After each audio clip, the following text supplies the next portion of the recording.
In this video, I'm going to talk to you about finding below market value property deals. So my name's Simon Zutshi. I'm the author of Property Magic, all about finding motivated sellers. I'm the founder of the Property Investors Network with 50 meetings around the country, and I've been investing in property for 25 years. And in this video, I want to talk to you about some of the ways you can find below market value property deals. Now, my first 11 years of investing, I was going to estate agents and I was going to auctions to try and find deals. And I probably picked up one or two deals along the way.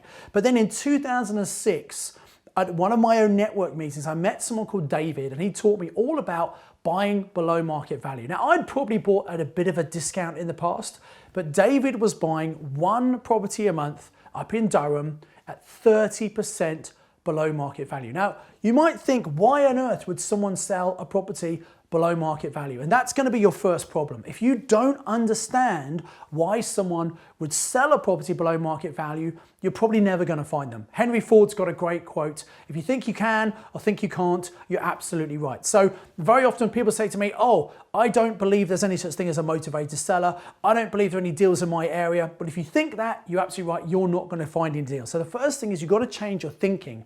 And the way you do that, you understand that whilst you might not sell a property below market value, there are other people who have problems, property-related problems, and selling this property quickly with speed and certainty is sometimes more important than the amount of money they get from the property. Particularly if they've owned it a long time. They might have bought it when the value was down here, the value's up here now, and actually they don't care if they sell at a discount because it's more than they bought it for, and they just need to get rid of this property. So that's the first thing you need to do, understand why on earth people would do it. Then we can talk about finding these people. Now, if you go to an estate agent and say, I'd like to find all the motivated sellers, all the BMV deals, they're going to think you're an idiot. Don't use that language with them. There are questions you can use estate agents to get them thinking about people who might have properties where the circumstance of the seller is maybe they're motivated. And so I've done another video all about questions you could ask estate agents. You might want to go and watch that. Let me give you one of them as an example. So you can say, do you have any empty properties? Now, a property might be empty for four reasons. It could be empty because maybe it's a deceased estate. So someone has passed away and someone's inherited that property, could be the other side of the country, probably needs a bit of modernisation, and they don't have the money or the time or the inclination to do it, they just want to sell it. So that's a great source of BMV deals. We can buy the property, we can add value through renovation, refinance, take a lot or all of your money out. So that's the first reason a property might be empty. Second reason is maybe it's a repossessed property. So a property where someone has unfortunately not been able to pay their mortgage. The mortgage company who have the first charge on the property has stepped in, they've taken possession, they've gone to court to get possession, they've kicked the owners out of the house, and often the owners damage the property on the way out. So you can tell a repossessed property because very often it's damaged, it's boarded up with metal grills on the doors and the windows so people don't break those. Inside it's got the black and yellow tape around the cooker and the sanitary units, things saying do not use. So you can easily spot one of these properties. And a lot of investors, they find below market value property deals by looking for repossessed properties. However, and you can obviously do that, you know, they're sold for less than they're worth. The mortgage company are supposed to sell them for as much as they can, but generally because of the condition, you might get them for 80, 75% of the value. The problem is you're competing with lots of other investors looking for those deals. So in a minute, I'm going to tell you how you don't have to compete with so many people.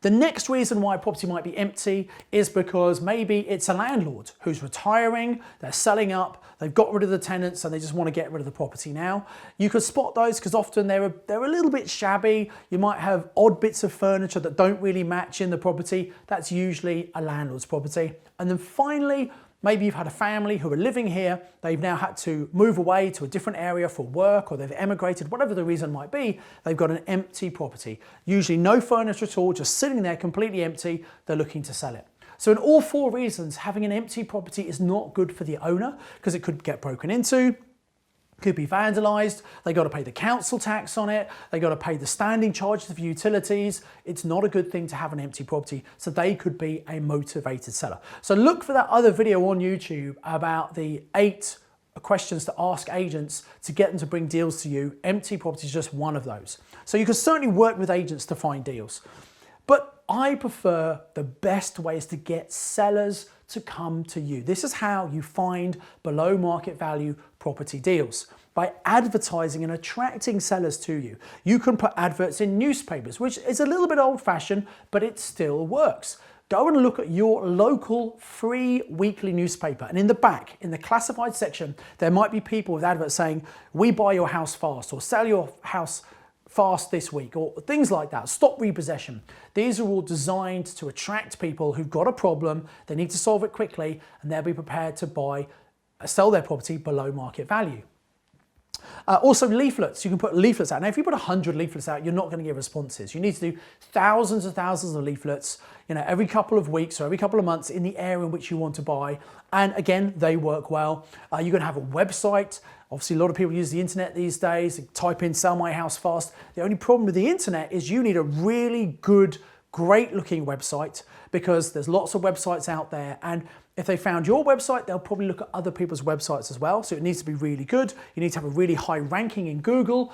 And when someone fills in an application form on your website, you need to get back to them very, very quickly, because guess what? They probably will have filled in some forms on other people's websites as well.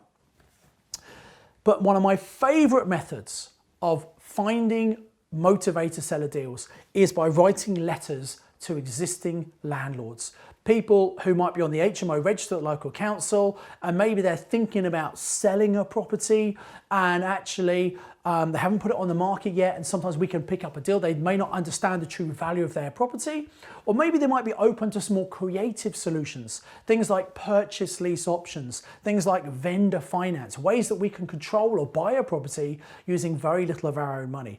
So don't get obsessed about just buying deals below market value, because actually sometimes we're prepared to pay the full market price if the seller's flexible on the terms. And the expression we use is, "we give you your price if you give my terms." So you can do an option or vendor finance, etc.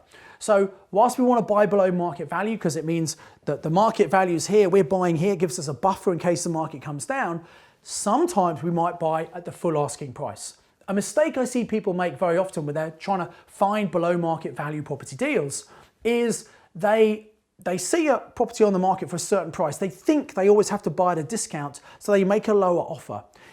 Very often you see properties advertised online, they say they're attractively priced. They're already at a good price because they want lots of investors to look at them. And sometimes the asking price is already a good price you should pay. So just make sure you don't fall into that trap.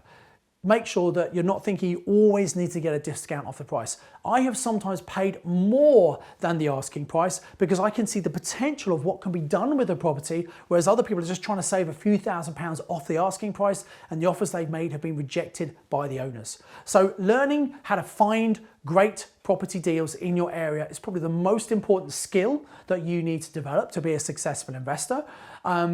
We have lots of training videos about that, so have a good look at this YouTube channel. By the way, I recommend you subscribe to the YouTube channel and click the bell icon, so whenever a new video comes out like this, you get notified. If you like the video, please press the like. It means more people are going to see the video. Please put a comment below, your thoughts and questions. Happy to help you as much as I can. So my name is Simon Zutshi. I encourage you to subscribe, smash the like button, and I look forward to sharing more information on the next video. Invest with knowledge, invest with skill.